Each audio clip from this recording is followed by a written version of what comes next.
Chapter 1. He asked me to marry him. We're getting married. According to a recent report on ABC's Nightline, 70% of professional African American women over the age of 25 are unmarried. As JJ held the phone away from her ear to avoid Sydney's screams, she realized that her older sister had joined the 30% and left her stranded.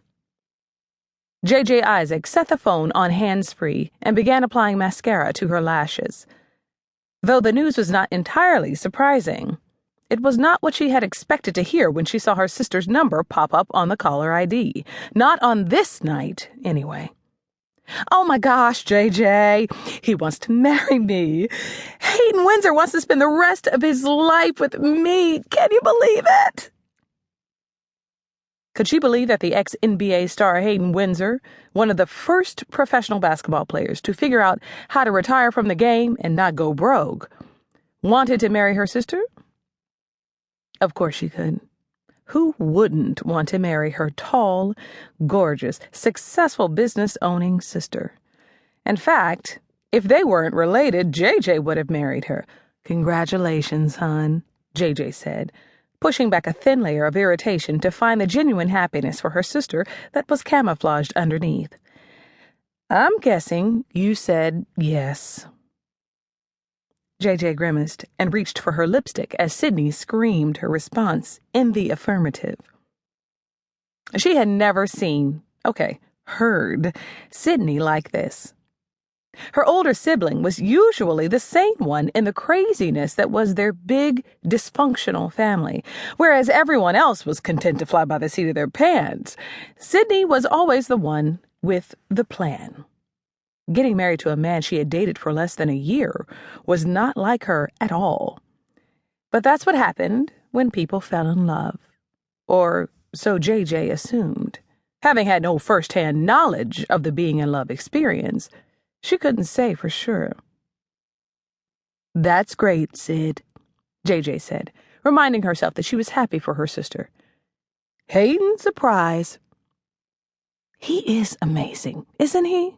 Sydney said, managing to modulate her voice to a less ear-splitting volume. "JJ, you should have seen his proposal." JJ rolled her eyes and mouthed a silent, "No, thank you." "It was perfect," Sydney began. "He took me to—" A banging on wood saved JJ's sanity. "5 minutes of curtain, ladies." A booming voice called from the other side of the dressing room door.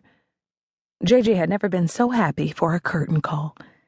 She loved her sister and really was happy for her, but the last thing she wanted to hear from her sister, who had yet to remember what JJ was doing that night, was how her perfect boyfriend had done the perfect proposal to set off their perfect engagement.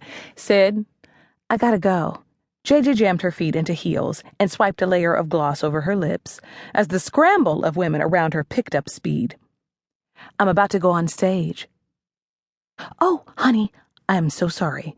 I completely forgot you had a show tonight." JJ tried to ignore her annoyance. "It's okay." JJ stood and straightened her dress. "I wouldn't have wanted to wait till tomorrow for this news. In fact, you can call me back later tonight and tell me all the details." By then, she wouldn't be as anxious and cranky as she usually was the last few minutes before a performance. "Okay, sure," Sydney agreed. A hand tugged at JJ's arms. "We gotta go, JJ," Tarina said, nodding toward the door. JJ picked up the cell phone to end the call. "Gotta go, Sid. Love you." "Love you, hon. Have a great—" JJ didn't hear the end of her sister's sentence. She barely got to toss her phone on the dressing room vanity before Tarina, her fellow backup singer, dragged her through the door and down the narrow backstage passageway. Sturdy iron beams holding the stage in place, and swiftly moving black-clothed men and women holding the show in place, barely registered with JJ as she hurried behind the other singers to her place near the second curtain. "Everyone on your marker. Curtains go up in 5, 4, 3, 2.